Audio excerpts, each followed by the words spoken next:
सुनो, जिंदगी पुकार रही है तुमको, बढ़े चलो।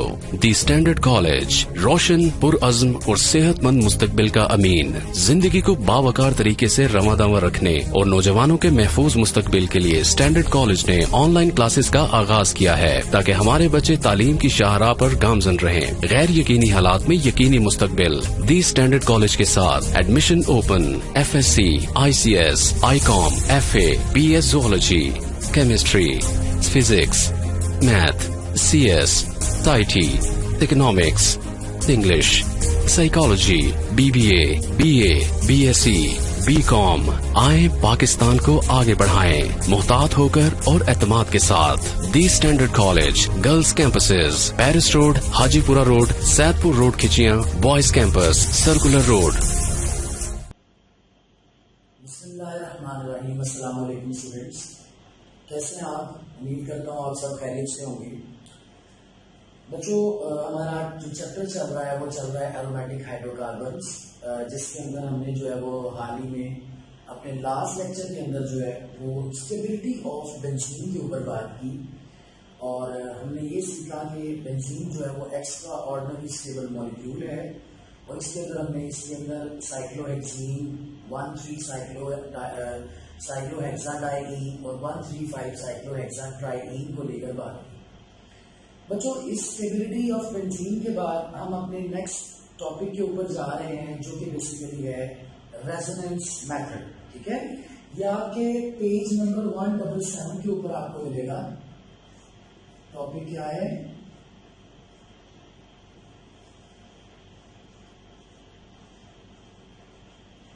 Resonance method. ठीक है जी। बच्चों, इसमें कहता है कि पॉसिबिलिटी जो है different pairing schemes of valence electrons की एटम्स के, उसको आप क्या कहते हैं? रेजोनेंस कहते हैं।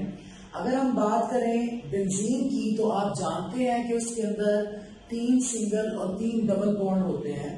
तो मैंने आपको इससे पहले भी बताया, मैं दोबारा बताऊंगा कि बेंजीन के अंदर मौजूद जो डबल बॉन्ड होते हैं वो कभी भी स्टिल नहीं होते हैं, कभी भी स्टेशनरी नहीं होते हैं, बल्कि हमेशा वो मोशन में, मूविंग में, मोबाइल फेज के अंदर रहते हैं और वो रोटेट करते रहते हैं। तो बच्चों, रेजोनेंस से मुराद भी यही है कि किसी भी स्ट्रक्चर के अंदर, लेकिन यहाँ पे बात बेंजीन की हो रही है, तो हम ये कहेंगे कि बेंजीन के अंदर जो आपके पास वैलेंस इलेक्ट्रॉन्स हैं, जो डबल बॉन्ड्स हैं, उनकी रोटेशन जब होती है तो बेटा एक स्ट्रक्चर के अंदर डबल बॉन्ड कार्बन 1 पे, कार्बन 3 पे और कार्बन 5 पे है। इसी तरह से अगर आप जब रोटेशन करेगा तो अगले जो स्ट्रक्चर बनेगा, स्ट्रक्चर तो वही रहेगा, लेकिन अगली जो डबल बॉन्ड की पोजीशन बनेगी वो कार्बन 2 पे, कार्बन 4 पे और कार्बन 6 पे होगी। और अगर आप इन दोनों स्ट्रक्चर्स को अलग-अलग देखें तो आप देखेंगे कि दोनों स्ट्रक्चर्स जो है वो एक दूसरे से बिल्कुल मुख्तलिफ हैं।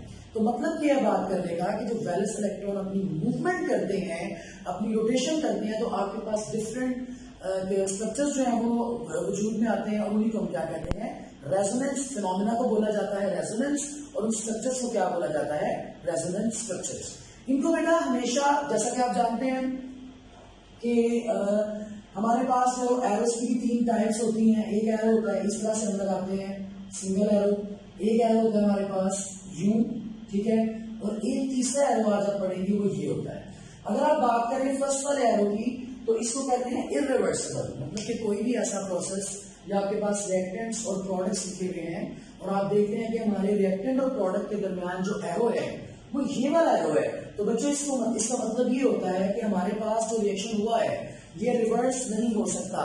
इसमें जो अक्सर एग्जांपल दी जाती है वो दी जाती है एल्बुमिन ऑफ एग की, कि अंडे को एक दफा अगर फ्राई कर लिया जाए तो उसको दोबारा उसकी वापस किसी हालत में लाया नहीं जा सकता।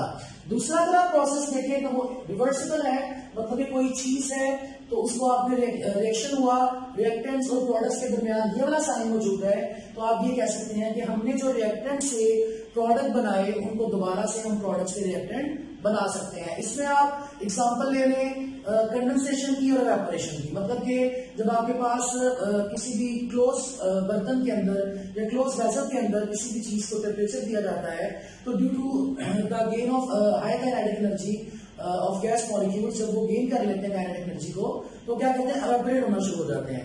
लेकिन क्योंकि आपकी वेसल क्लोज थी तो ऊपर जाके वो स्टक हो जाते हैं, और कुछ देर बाद वही जो मॉलिक्यूल्स वाटर के या किसी भी लिक्विड के ऊपर जाके स्टक हो जाते हैं, वो दोबारा अंदर गिरना शुरू हो जाते हैं, तो उसको हम क्या कहते हैं, कंडेंसेशन कहते हैं। तो ये रिवर्स प्रोसेस है कि एक प्रोसेस में एवेपोरेशन होके बॉटम टू टॉप चीज जा रही है, और दूसरे प्रोसेस में मतलब कि वो कंडेंस होके जो है टॉप से बॉटम वापस आ रही है। इसके अंदर जो हम प्रोसेस पढ़ने लगे हैं रेजोनेंस स्ट्रक्चर्स का, इसमें बेटा ये वाला डबल हेडेड एरो यूज किया जाता है, जिसका मतलब ये है कि कोई भी चीज इस शेप में भी हो सकती है और जो दूसरी शेप हमने बनाई है उसमें भी हो सकती है। मतलब कि there is a possibility of 2 shapes और मोर देन 2 शेप्स। जिस तरह से आप अगर बेंजीन को देखेंगे तो there are 5 shapes of benzene structure. तो बेटा मैं आपको दिखाने वाला हूं। तो मतलब ये होता है कि ये बताया जा सकता है कि ऐसा नहीं है कि ये वाली राइट वाली शेप गलत है या लेफ्ट वाली गलत है या थर्ड नंबर वाली गलत है। इससे मुराद ये होता है कि यार जितनी शेप्स बनी हुई है ये सब की सब वैलिड है, और ये जो शेप्स बनी है ये रेजोनेंस स्ट्रक्चर है।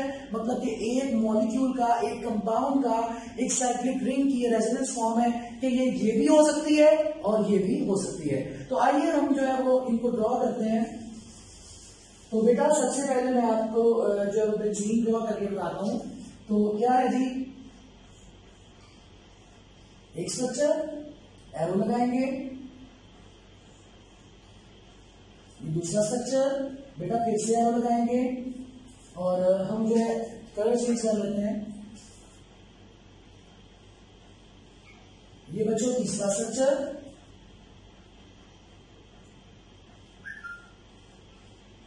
ये बेटा चौथा स्ट्रक्चर, और ये वाला आ जाएगा आपके पास फिफ्थ स्ट्रक्चर। ठीक है जी। इसमें अगर आप देखें तो आपके पास जो बॉन्डिंग है इसके अंदर यू है 1 2 और 3। अगले के अंदर आप देखें तो बेटा आपके पास इस तरह से है ये चीज। मतलब कि इन दोनों में अगर फर्क देखा जाए तो इन दोनों में फर्क क्या है बेटा, सिर्फ इतना फर्क है कि इसमें डबल बॉन्ड यहां पे था, यहां पे था और यहां पे था। लेकिन क्या हुआ, अगला जो स्ट्रक्चर हमने ड्रॉ किया उसमें क्या हुआ बच्चों, ये डबल बॉन्ड यहां से इधर आ गया और ये इधर से इस तरफ चला गया और ये इस तरफ से इस तरफ चला गया, क्योंकि कभी भी 2 double bond same adjacent carbon के ऊपर मौजूद नहीं हो सकते हैं। आगे चलते हैं बच्चों, तो हमारे पास क्या आ जाएगा स्ट्रक्चर, यूं और इस तरह से। ठीक है जी। उसके बाद आगे चलते हैं, हमारे पास स्ट्रक्चर क्या आ जाएगा बेटा, ऐसे आ जाएगा और इधर डबल बॉन्ड आ जाएगा, और उससे क्या आ जाएगा, यूं आ जाएगा और इस तरह से डबल बॉन्ड आ जाएगा। तो बच्चों सबसे पहले जो बात मैं आपको बताना चाहूंगा, उसने इन 5 स्ट्रक्चर्स को नॉमिनेट किया है A, B, C, D and E से, और बताता क्या है इनके बारे में कि ये जो 2 स्ट्रक्चर्स हैं, जो फर्स्ट 2 स्ट्रक्चर्स हैं, ठीक है, ये आपके पास किसके हैं, ये आपके पास एक्यूल स्ट्रक्चर हैं। ठीक है, ये एक्यूल के दिए हुए स्ट्रक्चर्स हैं। और अगर आप आगे देखें तो जो आपके पास सेकंड 3 स्ट्रक्चर्स हैं, ये बेटा किसने दिए थे, ये दिए थे डैवर्ड्स स्ट्रक्चर। जैसा कि हम पहले भी बात कर चुके हैं कि बेंजीन के बारे में बहुत से लोगों ने अपनी राय पेश करने की और इसके स्ट्रक्चर को जो है वो बताने की या एक्सप्लेन करने की या ये बात जो है वो साबित करने की कोशिश की कि बेंजीन का एक्चुअल स्ट्रक्चर ये है। लेकिन जो जिस तरह बहुत सारी टीम्स का मैच होता है, ठीक है ना, जब वो मैचअप करते हैं तो टीम्स हारती जाती हैं, निकलती जाती हैं, फाइनली आपके पास 2 टीम्स आ जाती हैं कि यार ये दोनों खेलेंगी और इन दोनों में से एक विनर होगा। तो इसी तरह से आपके पास ये एक्यूल और डैवर्ड जो है वो फाइनल राउंड में पहुंचे और अब फैसला होना था कि इन दोनों में से किसका स्ट्रक्चर जो है वो ज्यादा जो है वो रियलिटी के करीब है, और उसी को बेटा हम पढ़ने वाले हैं। तो जैसा कि मैंने आपको बता दिया, ए और बी जो है वो प्रपोज किया था एक्यूल ने, सी, डी और ई जो लास्ट 3 स्ट्रक्चर्स हैं ये डैवर्ड ने प्रपोज किए थे। और याद रखिएगा किसी भी स्ट्रक्चर बेंजीन से हट के भी कोई भी ऐसा मॉलिक्यूल जो जितने ज्यादा रेजोनेंस स्ट्रक्चर्स देगा बेटा वो उतना ही ज्यादा स्टेबल होगा। जैसा कि आप देख रहे हैं कि बेंजीन के यहाँ पे रेजोनेंस स्ट्रक्चर जो है वो 5 दिए गए हैं। लेकिन कोई भी ऐसा मॉलिक्यूल, कंपाउंड या रिंग जो जितने ज्यादा रेजोनेंस स्ट्रक्चर देगा उसकी स्टेबिलिटी उतनी ही ज्यादा होगी। लिहाजा हम स्टेबिलिटी ऑफ बेंजीन की तो बात नहीं करने वाले, क्योंकि वो हम ऑलरेडी बढ़ चुके हैं।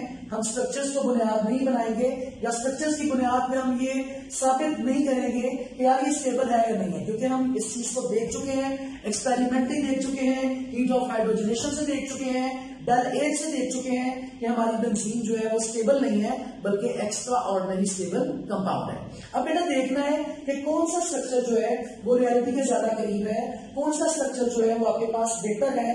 तो इसके लिए देखा ये गया कि यार डैबर का स्ट्रक्चर जो है ना वो ऑपोजिट पोजीशंस पे है। किस तरह से आगे देखते हैं, ये 1, ये 2, ये 3, ये 4, ये 5 और ये 6। तो एज इट इज बेटा सबके अंदर ही जो है वो यूं ही होगा 3, 4, 5, 6, और यहां पे भी 1, 2, 3, 4, 5 एंड 6।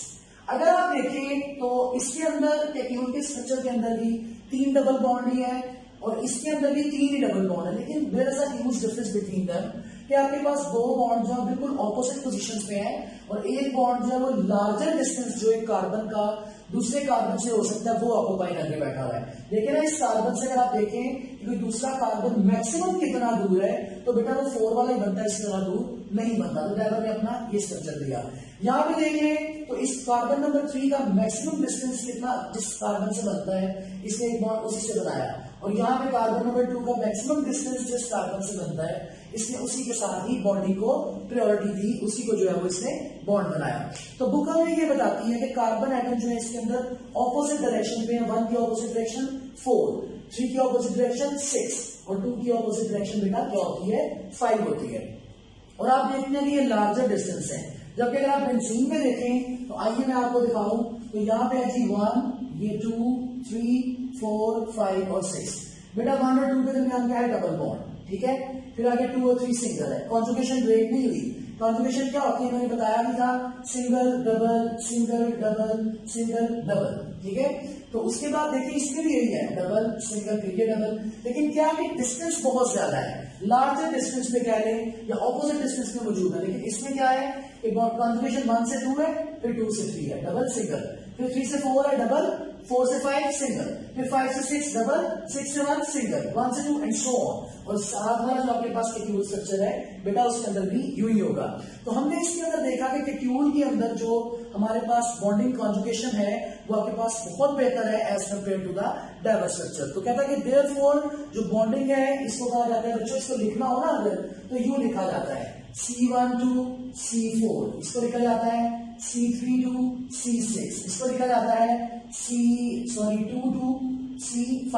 अगर इसको लिखना चाहें आप कैक्यूल्स को तो इसको आप लिखेंगे C1 to C2, C2 to C3, C3 to C4 and so on के चलता जाएगा, क्योंकि इसके अंदर होल कॉन्जुगेशन मौजूद है।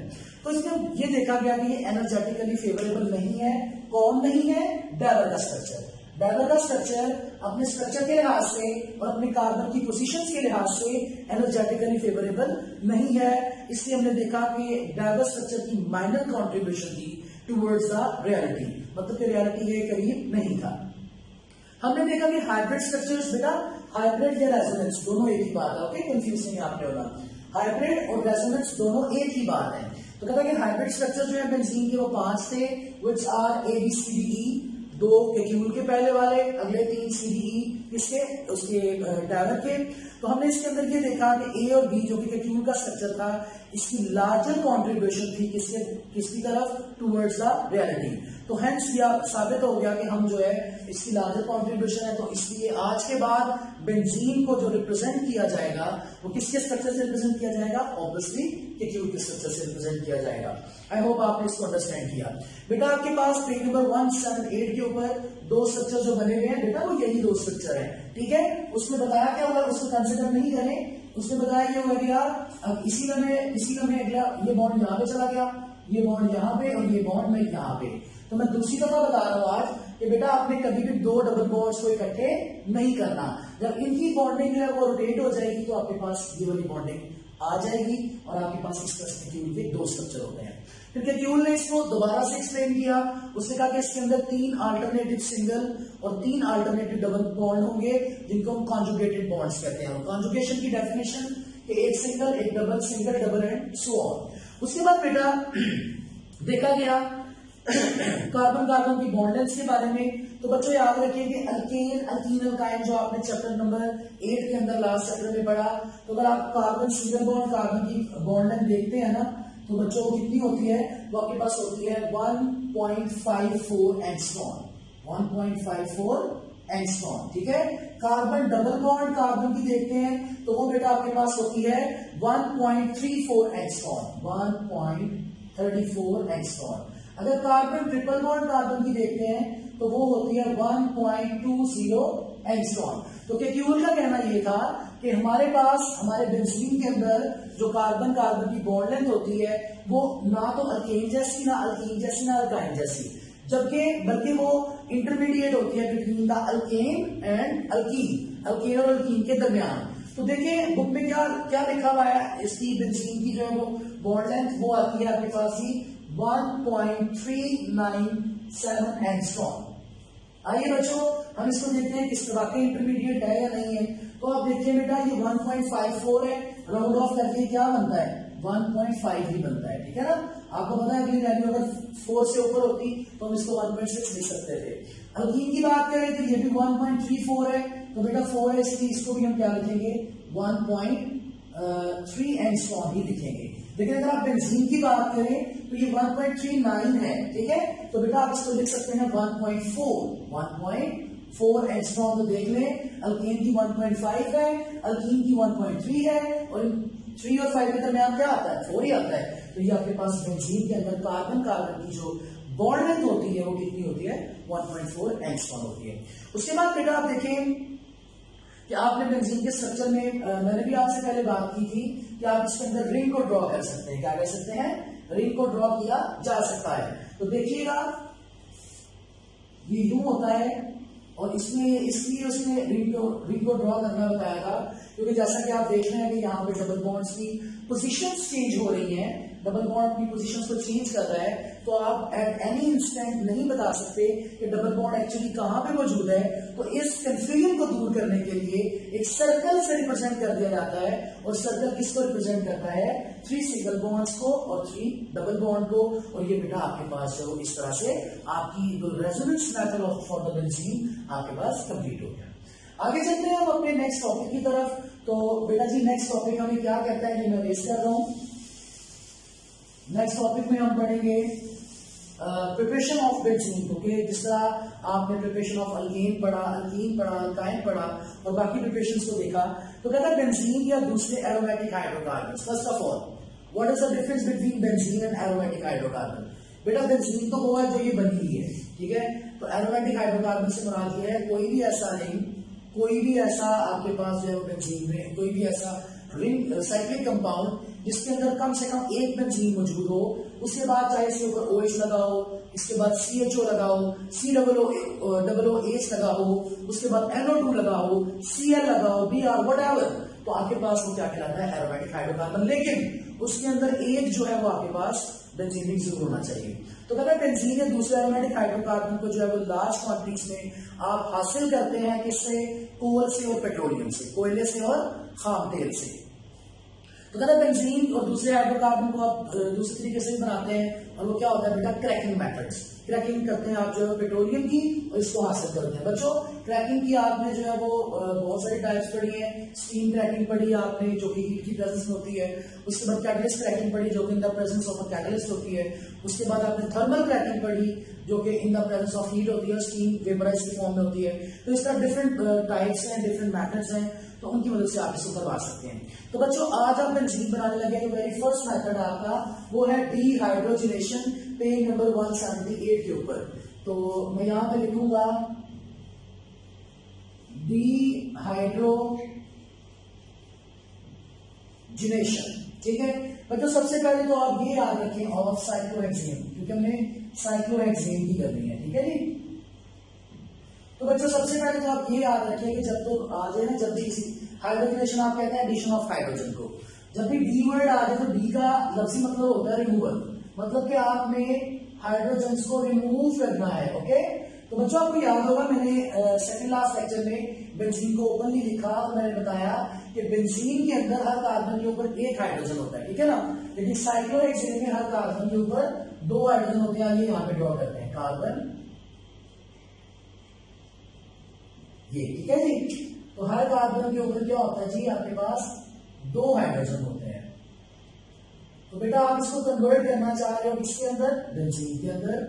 तो बेंजीन के अंदर कार्बन के ऊपर कितने हाइड्रोजन होते हैं, ओनली 1। तो फिर आप क्या करोगे, फिर आप ये करोगे, इन सारे कार्बन से एक एक हाइड्रोजन को रिमूव करवा दोगे in the presence of platinum और प्लेडियम एट 250 डिग्री सेल्सियस। तो आइए मैं यहाँ पे ड्रॉ करता हूं। ये आपके पास बच्चों हो गया साइक्लोहेक्सेन, जिसके अंदर कोई भी बॉन्ड मौजूद नहीं होता है, in the presence of platinum और प्लेडियम एट 250 डिग्री सेल्सियस। तो क्या होगा बच्चों, आपके पास इसका जो प्रोडक्ट आ जाएगा वो आ जाएगी जी बेंजीन, ठीक है।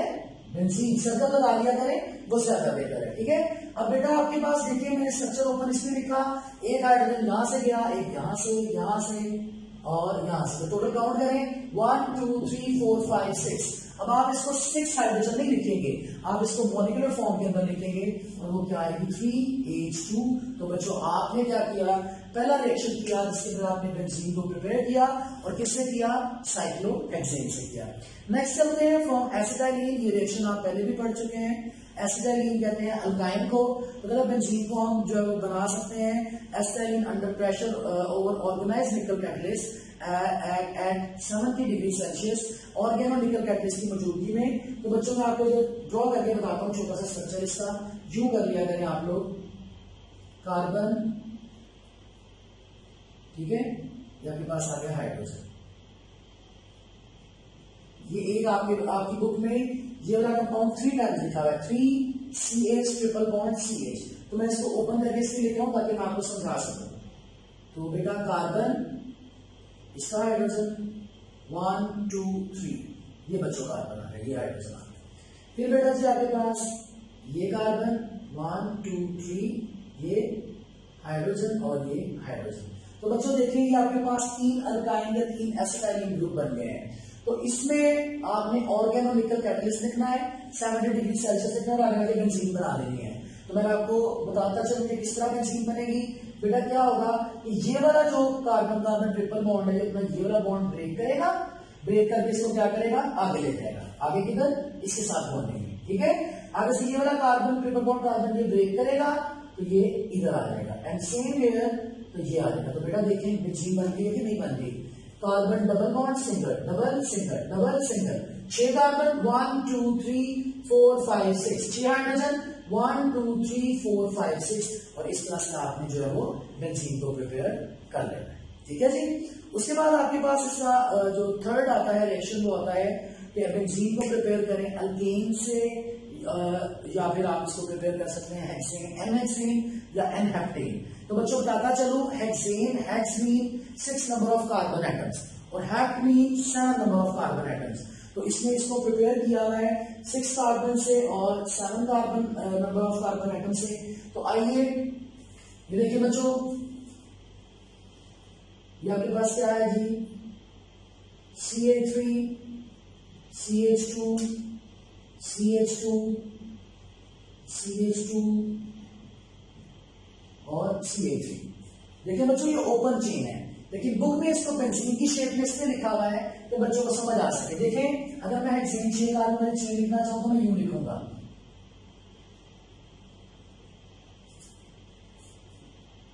वन 2 3 4 5 और 6। तो आप बेटा देख लो ये बड़ी चीज है, ठीक है। अब बेटा ये आपस में जुड़ी क्यों नहीं हुई, वो इसलिए नहीं जुड़ी हुई क्योंकि इसके अंदर कार्बन की वैलेंसी सेटिस्फाई है। अब आपने जो चीज बनानी थी इससे, वो क्या बनानी थी, वो आपने बनानी थी बेंजीन, ओके। अब आपके पास बेंजीन के लिए रिक्वायरमेंट्स क्या है कि भाई 6 कार्बन होने चाहिए, वो तो बच्चों नजर आ रहे हैं 1 2 3 4 5 6। उसके बाद 6 हाइड्रोजन होने चाहिए। अब इधर हाइड्रोजन किसी के पास नहीं है, किसी के पास 2। तो आइए हम 2, इसके पास 3 है ना, तो हाइड्रोजन कितने हो जाएंगे, इसके पास 1, 2 यहां से निकलेंगे, इसके पास 2 है, 1 रह जाएगा, 1 निकाल लेंगे, एक इधर से इधर से इधर से इधर से भी 2 हाइड्रोजन। तो आप इसको काउंट करें, टोटल हाइड्रोजन कितने हो गए, 2 2 4 5 6 7 8। इसका मतलब इसमें से हम 8 हाइड्रोजन को रिमूव करवाएंगे। इसके अंदर जो बेटा आपके पास कैटलिस्ट यूज होता है वो यूज होता है Cr2O3 या फिर Al2O3 एल्यूमिना या फिर साथ इसके SiO2 जिसको हम सिलिका और सैंड भी कहते हैं। टेम्परेचर कितना होगा 500 डिग्री सेल्सियस होगा। तो आई लिखते हैं Cr2O3 Al2O3 और SiO2 और प्लस 500 डिग्री सेल्सियस। तो मैं इसको नीचे लिख देता हूं ताकि बच्चों को एटलीस्ट नजर आए।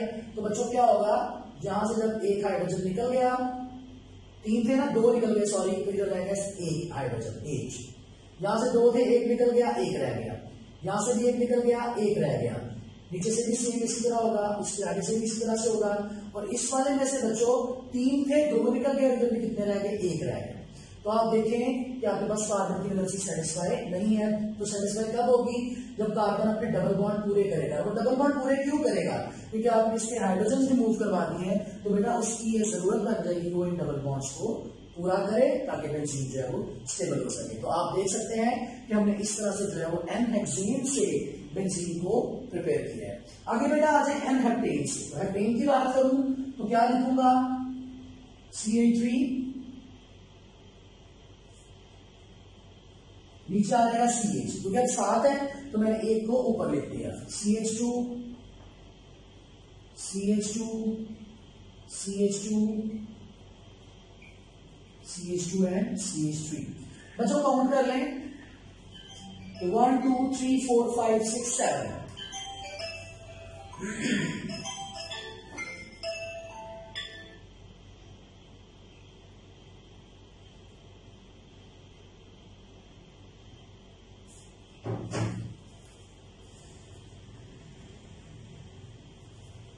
तो there are 7 numbers of carbon atoms, ठीक है। तो बच्चों फिर वही करना है आपने, आपके जो नीचे बेंजीन जो बन रहा है उसमें एक कार्बन और एक हाइड्रोजन छोड़ दें। लेकिन इसमें क्या है, आप इधर एक भी हाइड्रोजन नहीं छोड़ेंगे। अक्सर बच्चे यहाँ पे कंफ्यूज है, क्योंकि बेटा हाइड्रोजन जो लगा होता है वो ऊपर लगा होता है, इधर तो ऊपर CH3 लगा होता है, ठीक है। तो बॉन्डिंग कंप्लीट होगी। तो यहाँ से हम रिमूव करवाएंगे 2 हाइड्रोजन, यहाँ से एक और यहाँ से भी 2। तो काउंट कर लें, बल्कि इसका मैं सॉरी मिक्सचर रिएक्शन का बाय प्रोडक्ट लिख सकता प्लस 4H2, क्योंकि 8 हाइड्रोजन बचे थे ना, 2 2 4 5 6 7 8, तो 4 2 8। इसमें बेटा यही करेंगे आप, इसमें भी आपके पास जो कैटलिस्ट यूज होता है वो सेम होता है, और वो same catalyst Cr2O3 Al2O3 SiO2 और 500 डिग्री सेल्सियस। तो बच्चों क्या हो गया, जब रिमूवल हो जाएगी तो आपके पास बेंजीन आ जाएगी। लेकिन बेंजीन नहीं इसको कह पाएंगे क्योंकि इसके ऊपर एक CH3 लगा हुआ है, तो इसको हम क्या बोलेंगे, टोल्यूनि बोलेंगे, ठीक है बच्चों। तो ये आज हमने जो है वो केक्यूल्स रेजोनेंस मेथड पढ़ा, जिसमें हमने देखा कि केक्यूल्स स्ट्रक्चर्स में जो है वो किस तरह से कामयाबी हासिल की। उसके बाद बॉन्ड लेंथ्स के बारे में बात की, उसके बाद हाइब्रिड स्ट्रक्चर्स के बारे में बात की, रोटेशंस ऑफ बॉन्ड के बारे में बात की, प्रिपरेशन ऑफ बेंजीन को देखा किस तरह किया जा सकता है, और इसकी 3 जो है वो हमने प्रिपरेशन की आज जो है वो की। तो बच्चों इसको आप घर पे प्रैक्टिस करिए, और जो प्रॉब्लम होती है वो जरूर बताएं ताकि उसको क्लियर किया जा सके। इंशाल्लाह अगले लेक्चर तक के लिए अपना ख्याल रखें। स्टे होम, स्टे सेफ, अल्लाह हाफ़िज़।